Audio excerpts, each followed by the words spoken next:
By the end of this tutorial, you may have gotten something that looked like this, which really is a muddy version of this guy. And it had to do with they didn't have you reverse the selection at the beginning. That's what it should look like when you're done. So let's go ahead and do this one. I'm going to restart this and show you how to make this adjustment and what's going on. So I'm not going to save that one, and I'm going to start. So the first thing is we're going in and we're using Adobe's AI to make a selection. So it's looking for the image, and it now has this background selected. So it's at this point that, it has the guy selected and not the background. It's having you create an adjustment layer. So when I click here and I go to exposure, exposure gives you the option to darken or lighten things.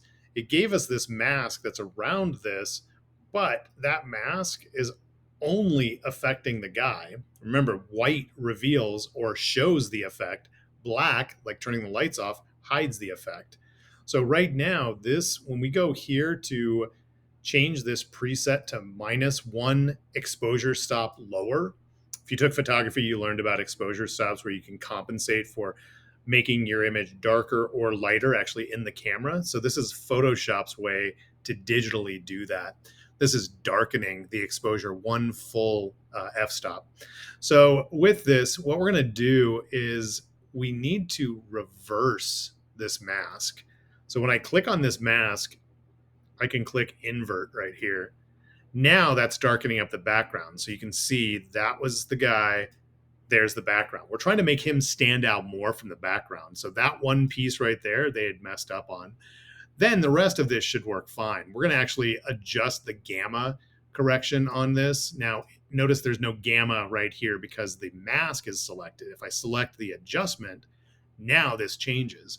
So when I change this here, I can go 0.75.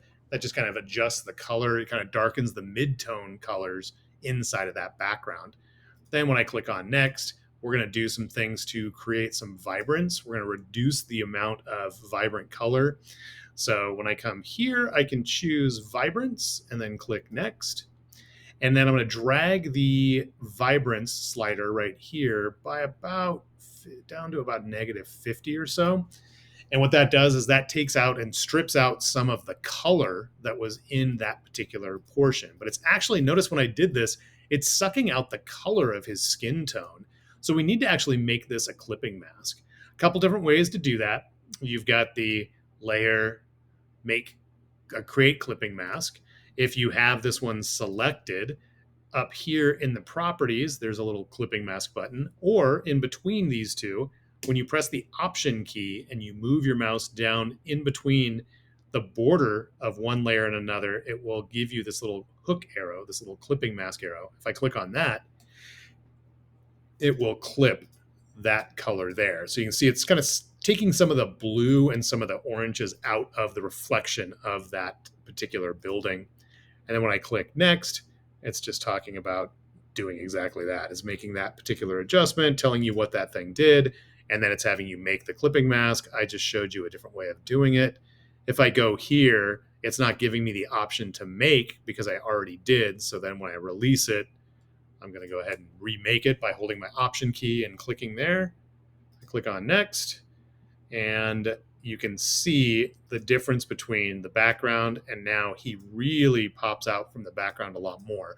The white shirt definitely helps, but when there's contrast between the white shirt and the darker background, that contrast is heavily increased and it makes him pop just a little bit more. Now, one of the things that you'll notice if you zoom in, Command plus a couple times, there's kind of a harsh, sharp edge that's happening here. I'm going to press Command 0 to zoom back out. On this particular piece, I'm going to switch back to exposure, make sure I have this mask selected.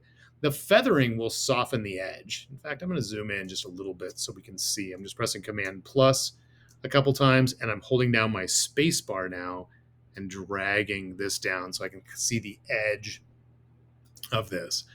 So now when I start to drag this feather to about 1.5 or so, it just softens up that edge a little bit. So you see it here's at 0. See how there's like a little bit of a black line that's happening there. When I put this and I have it go in a certain amount, it gets rid of that and it makes it feel a little bit more natural. I click on next. I'm going to press Command 0 to zoom out. And that is a really quick way to be able to darken a background, clean up the edge, and desaturate or turn the vibrance down within a certain section of the photo.